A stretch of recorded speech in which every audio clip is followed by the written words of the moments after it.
dari Pelabuhan Balige, Toba. Saya Pendeta HKBP Paruluhan Resort Parulian di pagi hari ini menyapa Bapak Ibu serta saudara-saudara sekalian. Salam sejahtera bagi kita semua. Sebelum kita mendengar dan merenungkan firman Tuhan di pagi hari ini, marilah kita berdoa. Berfirmanlah ya Tuhan, hati dan pikiran telah kami buka dan siapkan untuk disapa firman-Mu. Amin. Firman Tuhan yang menjadi sumber kekuatan dan sukacita bagi kita dalam melaksanakan aktivitas kita satu hari ini, Jumat 3 Desember 2021, tertulis dalam Zakaria pasal 2 ayat 13. Demikian bunyinya. Berdiam dirilah hai segala makhluk di hadapan Tuhan, sebab Ia telah bangkit dari tempat kediamannya yang kudus. Berdiam diri di hadapan Tuhan. Saudaraku yang terkasih dalam Kristus Yesus, kegagalan dan kejatuhan adalah realita kehidupan yang dapat saja dialami setiap orang. Tempat bagi kegagalan dan kejatuhan ini sangatlah beragam dialami seseorang. Bisa seseorang tersebut mengalaminya di tengah-tengah keluarga, di dalam hubungan muda-mudi, di tengah-tengah pekerjaan, dan juga di tengah-tengah masyarakat. Seseorang itu bisa mengalami kegagalan dan kejatuhan di dalam hidupnya hanya satu kali, tetapi ada juga yang berulang-ulang mengalaminya. Kegagalan dan kejatuhan yang dimaksud adalah cara hidup yang menyimpang dari norma-norma sosial yang berlaku. Dalam kehidupan beragama disebut sebagai kehidupan yang tidak sesuai dengan kehendak Allah. Saudaraku yang terkasih dalam Kristus Yesus, kegagalan dan kejatuhan tersebutlah yang dialami oleh bangsa Israel, di mana bangsa tersebut hidup tidak sesuai dengan kehendak Allah. Orang-orang yang punya kuasa, yang punya jabatan dan punya kedudukan, serta memiliki kesempatan untuk melakukan ketidakadilan. Mereka tidak setia kepada Tuhan yang menjadi pemilik kehidupan mereka, yang senantiasa mengasihi mereka. Perilaku umatnya sangatlah menyakiti hati Allah, sehingga Allah bangkit dengan kemarahan dan murkanya terhadap umatnya. Yesaya pasal 1 ayat 2 sampai dengan 4 mengatakan, dengarlah hai langit dan perhatikanlah hai bumi, sebab Tuhan berfirman, aku membesarkan anak-anak dan mengasuhnya, tetapi mereka memberontak terhadap aku. Lembu mengenal pemiliknya, tetapi Israel tidak. Keledai mengenal palungan yang disediakan tuannya, tetapi umatku tidak memahaminya. Celakalah bangsa yang berdosa, kaum yang syarat dengan kesalahan, keturunan yang jahat-jahat, anak-anak yang berlaku buruk. Mereka meninggalkan Tuhan, menista yang maha kudus Allah Israel, dan berpaling membelakangi Dia. Kegagalan dan kejatuhan umatnya mendatangkan hukuman Tuhan. 70 tahun lamanya orang Yehuda mengalami pembuangan di Babilonia. Tuhan membiarkan mereka hidup di negeri asing.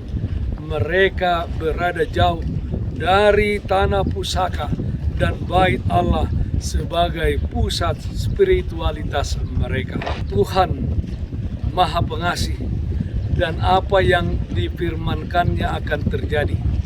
70 tahun telah berlalu dan tiba saatnya Tuhan membebaskan umatnya dari perhambaan di Babel. Tuhan menggerakkan hati Raja Koreshi untuk memerintahkan bangsa Yehuda pulang ke tanah asalnya. Mereka dikumpulkan dari segenap penjuru Babel untuk berjalan pulang ke Yerusalem. Akhirnya mereka pun menyatu lagi di tanah pusaka, dan Tuhan berjanji akan diam di tengah-tengah umatnya. Itulah sebabnya Nabi Zakaria menyerukan supaya umat Israel berdiam diri di hadapan Tuhan. Saudaraku yang terkasih, jika kita saat ini adalah orang-orang percaya, itu adalah panggilan Tuhan. Hal itu adalah anugerah Tuhan di dalam kehidupan kita. Tuhan yang memberi kesempatan kepada kita untuk menjadi umatnya, untuk menjadi anak-anaknya. Jika demikian, apa yang hendak kita banggakan? Tidak ada saudara-saudaraku yang dapat kita banggakan di hadapan Tuhan. Setiap orang-orang percaya, kita bisa saja mengalami kejatuhan dan kegagalan di dalam hidup ini dengan banyaknya pergumulan yang kita hadapi. Kejatuhan dan kegagalan tersebut bisa terjadi di berbagai sendi kehidupan kita. Di minggu-minggu Advent ini kita diingatkan, jika hal tersebut terjadi, marilah kita, saudara-saudaraku, datang ke hadapan Tuhan untuk mengaku dosa-dosa kita kepada Dia, Sang Juru Selamat kita. Berdiam dirilah di hadapan Tuhan. Tidak ada kuasa dan kekuatan apapun yang dapat memutuskan hubungan kita dengan Allah jika kita tetap melekat pada Allah atau tetap berdiam diri di hadapan Allah. Dan kita selalu memberikan diri kita sepenuhnya untuk dipergunakan Allah sesuai dengan kehendaknya. Amin. Mari kita menyanyikan Bukende nomor 40 ayat 5 dan 6. Lasbema rohamuna. Hamuna marsak roha di hasianganon. Di bain godang ni dosa na di portibion. Sai hehe mahamu padirgak ulumuna ai hamora omuna do Jesus itu tu tibu maulahana manopo jolmai sudeha sangapona tarida madisi sai borhat mahamu manomu rajamuna pagalak sulumuna ibana rotibu. Marilah kita berdoa. Yalah Bapa dalam surga, terpujilah Engkau atas kasih setiamu yang senantiasa menyertai kami. Di minggu-minggu Advent ini Tuhan, di mana kami menantikan kedatangan Tuhan Yesus Kristus yang kedua kalinya, kami memohon dan kami datang berdiam diri di hadapan Tuhan, supaya Tuhan memakai hidup kami sesuai dengan kehendak-Mu. Kami serahkan dalam satu hari ini kehidupan kami hanya ke dalam tangan pengasihan Tuhan saja. Dalam nama anak-Mu Tuhan Yesus Kristus kami berdoa. Amin.